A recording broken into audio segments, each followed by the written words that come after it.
ఆయన ఎందుకు భిక్షాటం చేస్తారంటే లేక కాదు, అన్నపూర్ణాదేవి ఆయన భార్య.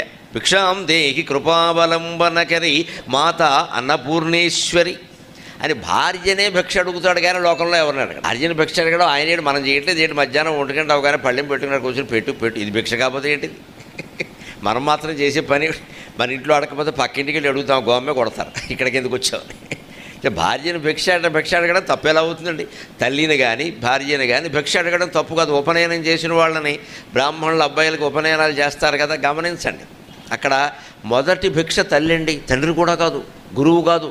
దేశంలో ఎవరింటికి పంపరు, మొదటి భిక్ష తల్లి. అంత ప్రాధాన్యం ఉంది మన సంస్కృతిలో తల్లి అనేటువంటి పదార్థానికి కాదు. మొట్టమొదటి భిక్ష ఎవరంటే మాతృభిక్ష, అమ్మ దగ్గరికి వెళ్ళు అంటారు. ఆ అమ్మ పాప బ్రాహ్మణ అబ్బాయి, ఉపనయనం అయినటువంటి అబ్బాయి ఆ జోలిలో ఏదో 2 అరటిపళ్ళు ఇస్తుంది అంతే. ఆ తర్వాతే తండ్రి అయినా గురువైనా దేవుడైనా